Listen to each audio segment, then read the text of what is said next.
ನಂಗೆ permanent colour ಹಾಕ್ಬಿಟ್ರು full.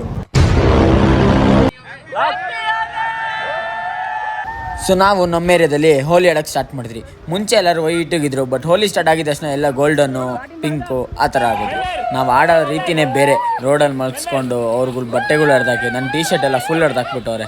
Full ಬಾಂಗ್ ನಶೆದಲ್ಲಿದ್ದೀರಿ ಎಲ್ಲ full ಕುಡಿದ್ಬಿಟ್ಟು ರೋಡಲ್ಲೇ ಆಟಾಡ್ತಾಯಿದ್ದೀರಿ. ಯಾವುದ್ಯಾವುದೋ permanent colour ಅಂತೆ, ಏಷ್ಯನ್ ಪೇಂಟಲ್ಲೆಲ್ಲ ಆಡಿದ್ದೀರಿ. ಇವನು ಬರ್ತಾಯಿದ್ದೀರಂತ ಅವ್ನಿಗೆ ಫೋರ್ಸಿಬ್ಲಿ ಎತ್ಕೊಂಡ್ಬಂದು ನೀರಲ್ಲಿ ಹಾಕ್ಬಿಟ್ರಿ.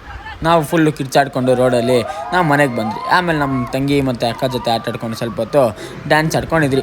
ಆಮೇಲೆ ದೊಡ್ಡಣ್ಣ ಮತ್ತು ಅವ್ರ ಅಮ್ಮ ಬಂದರು. ಸರಿ ಅಂತ ನಾವು ಅವ್ರಿಗೆ ಕಲರ್ ಹಚ್ಕೊಂಡಿದ್ವಿ. ಅವ್ರ ಜೊತೆನೂ ಸ್ವಲ್ಪ ತಂಗೆ ಡ್ಯಾನ್ಸ್ ಆಡ್ಕೊಂಡು ನಾವು ಆಮೇಲೆ ಹೋಗಿದ್ದು ನಮ್ಮ ಫ್ರೆಂಡ್ ಮನೆಗೆ, ಅಲ್ಲಿ ರಿಲೇಷನ್. ಅಲ್ಲಿ ನೋಡಿದ್ರೆ ನಾನು ಪರ್ಮನೆಂಟ್ ಕಲರ್ ಎತ್ಕೊಂಡು ಹೋಗಿದ್ದೆ, ಬ್ಲ್ಯಾಕು. ಅದು ಫುಲ್ಲು ಎಲ್ಲರಿಗೂ ಹಚ್ಬಿಟ್ಟಿದ್ದೀನಿ. ಹೆಂಗೆ ಕಾಣಿಸ್ತವ್ರು ಅಂದರೆ ಭೂತ ನನ್ನ ಮಕ್ಕಳ ಥರ ಕಾಣಿಸ್ತವ್ರು ಇವರೆಲ್ಲ. ಆಮೇಲೆ ನಮ್ಮ ಚೈಲ್ಡ್ಹುಡ್ ಫ್ರೆಂಡ್ಸ್ ಎಲ್ಲ ಬಂದಿದ್ದರು. ಅವ್ರ ಜೊತೆ ಸ್ವಲ್ಪ ಹೊತ್ತು ಮಾತಾಡ್ಕೊಂಡು ನಾನು ಮನೆಗೆ ಬಂದೆ. ಸ್ನಾನ ಮಾಡಿದೆ, ಬಟ್ ಕಲರೇ ಹೋಗಿಲ್ಲ. ನಾವೆಲ್ಲರೂ ಸೇರಿಕೊಂಡು ಮಸ್ತಾಗಿ ಎಂಜಾಯ್ ಮಾಡಿದ್ರಿ. ನಿಮ್ಮ ಸೆಲೆಬ್ರೇಷನ್ ಹೇಗಿತ್ತು ಅಂತ ಕಮೆಂಟ್ಸಲ್ಲಿ ಹೇಳಿ. ಓಕೆ ಗಾಯ್ಸ್, ನೆಕ್ಸ್ಟ್ ಬ್ಲಾಗಲ್ಲಿ ಸಿಗೋಣ.